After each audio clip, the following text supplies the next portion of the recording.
I talked for 2.5 hours straight. Not one word came out of this woman's mouth. So, but she was very polite. Yeah, very like no. Finally found someone who could deal with me. I got married last year, and I'm happier than I gotta tell you.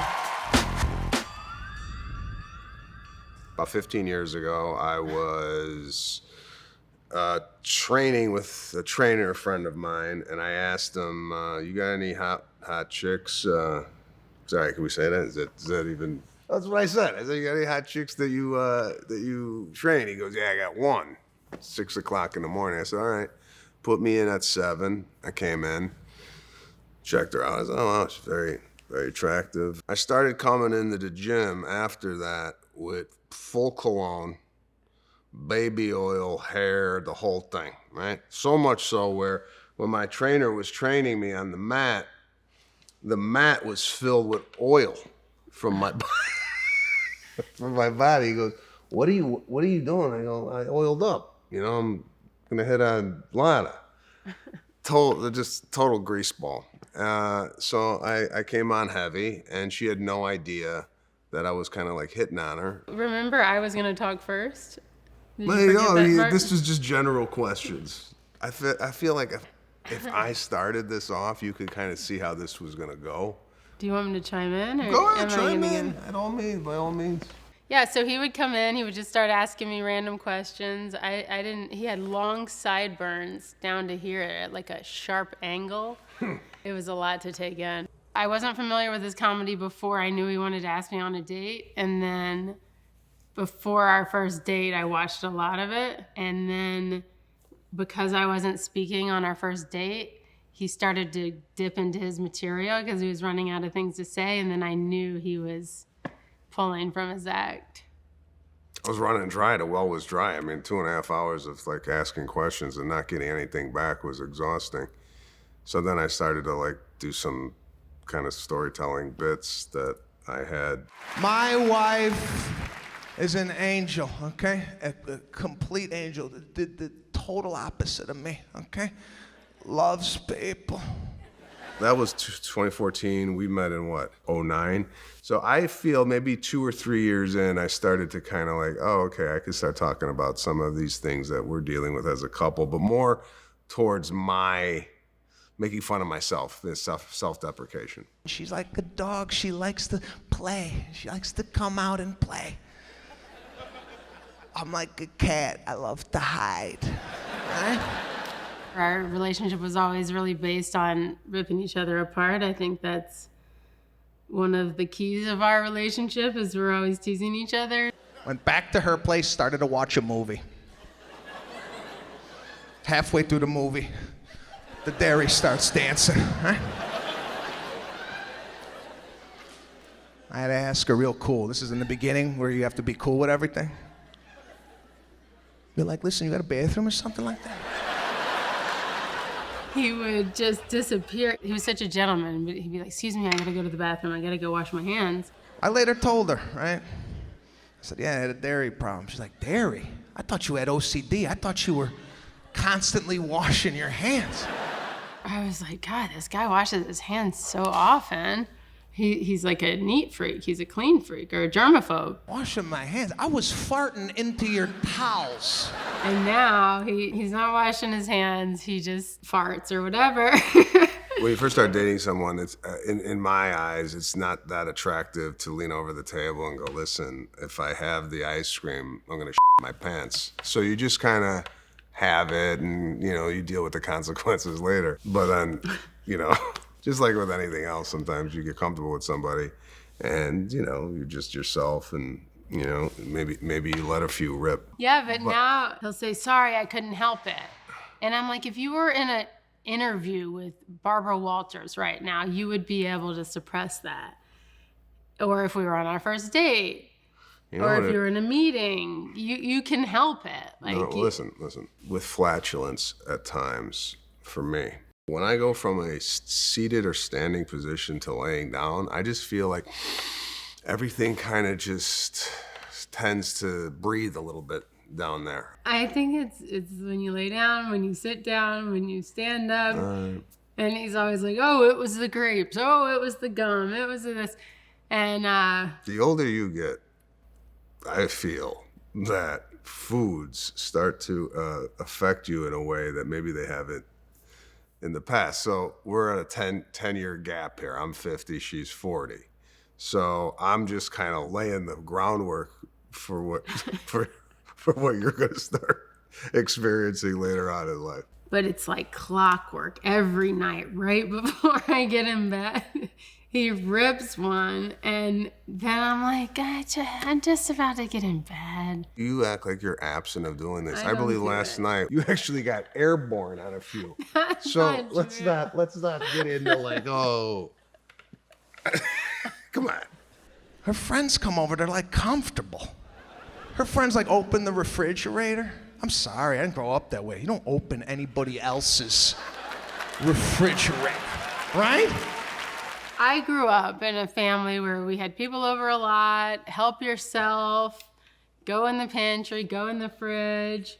To me, that wasn't rude. If you're really good friends, it's like, don't bother someone by saying, oh, can I get something out of the fridge? It's just help yourself. Even his family now comes over. Would you mind? Could I get a water? And I'm like, yeah, help yourself. It's called manners. I think it's a cultural thing, to be honest with you. Grew up in a Italian home, and no one, like, when you go over to somebody's house, you're comfortable there. And I'm not saying I would make people uncomfortable at my own home, but there's also like, you don't like walk around like you're paying the mortgage. You know what I'm saying? Another thing that her friends used to do, which and she does, and we didn't do this growing up either. I know what you're gonna say. Sitting on the kitchen counter, which I've seen many of times, not only from Lana and her friends, but like I go with people and they just like hop up, and I'm like, hey, you're gonna put your ass on the kitchen counter where you cut fish. You know what I'm saying? So He hates that. yeah, I don't know. I think it's. I do it still. I think also too, by doing when people see my comedy, they now have like, oh, he thinks this way, so I'm not gonna do what he says in his act. It's quite nice actually to have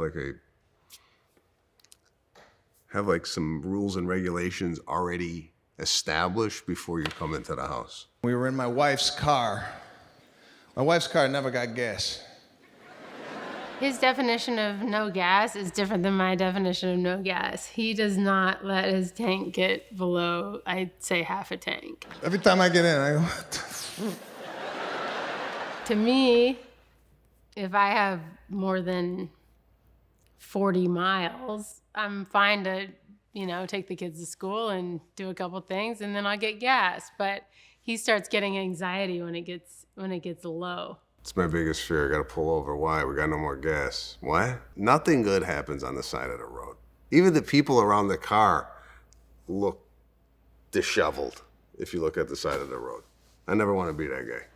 I go, I gotta get. We can make it. No, we got 4 miles left. We got 28 to go. Just do the math. He makes me sound dumber than I am. I can be like silly and like do airhead things sometimes, but I'm like, wow. I don't think that's true. No?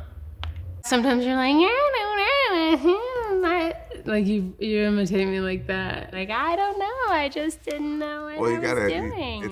Comedy is like contrasts, like for example, she walks at a pace that is unheard of. I couldn't even get my feet to move that slow. And a lot of times I end up in front of my wife and she's like, would you come back here? And I'm like, I can't walk.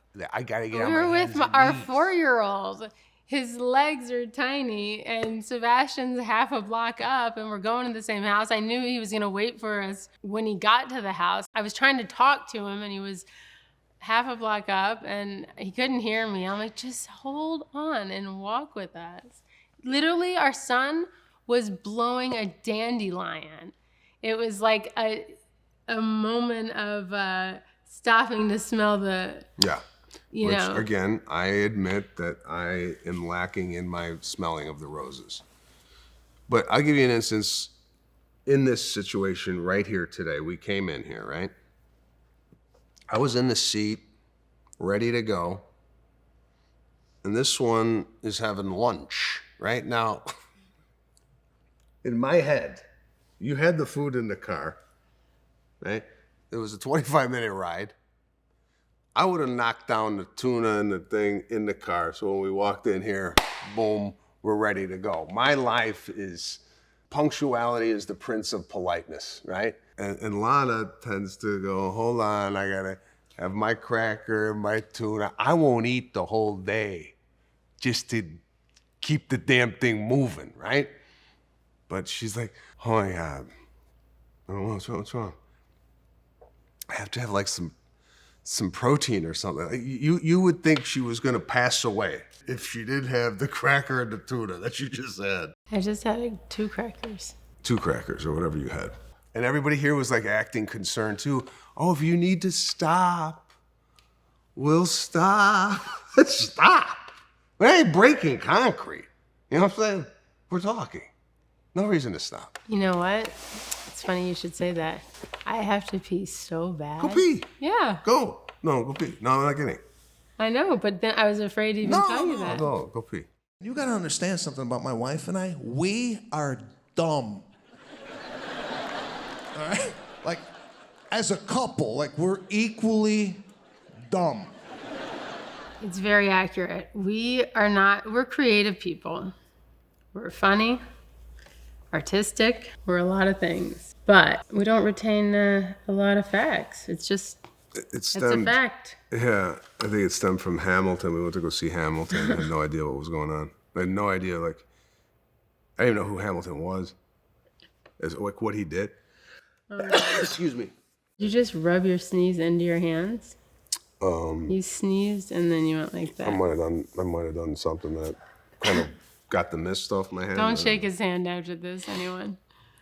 What would you want me to do? Sneeze in my hand and just what's the next move after that? By the way, I did an 80 sneeze. I think you do it in your elbow. Apparently, you're supposed to do it in the crux of your arm now. But I went into the hands just because He didn't want to mess his sweater up. He didn't want to pay the dry cleaning bill.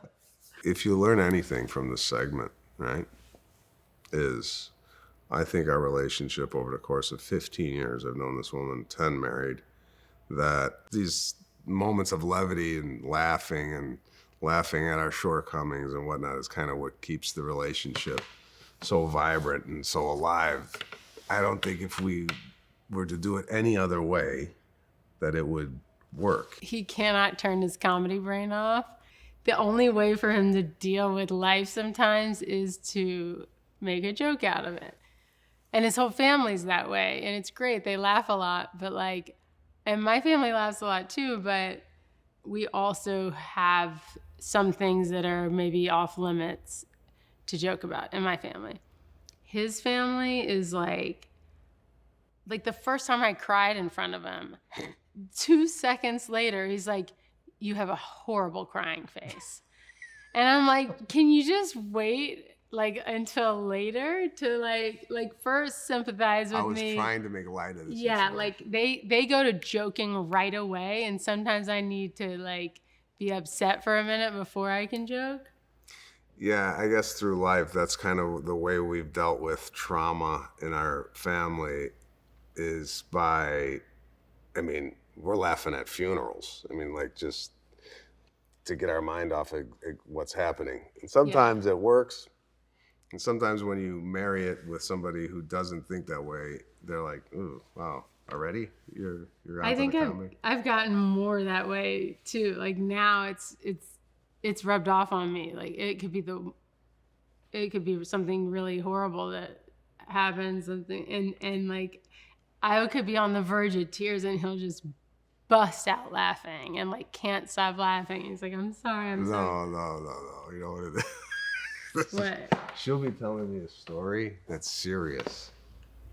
I cannot believe what happened to that mother at school and right? And I'm sitting there and I'm thinking something completely different than what she's telling me. And it's hard for me sometimes to like keep a straight face because, like she's saying, like I'm always looking at things through the lens of humor. But as far as being a comedian, I don't think I could have entered a family that is very accepting of what I do and are able to laugh at themselves. So I'm very grateful that Lana's definitely the one for me. Not only the fact that she gets my humor and allows me to kind of play around with it on stage, but just a very sweet, sweet woman, and has added to my life more than I could ever imagine. So although this is probably about, you know, the differences between us, there's definitely some similarities, and she's a doll. I can't get rid of this guy.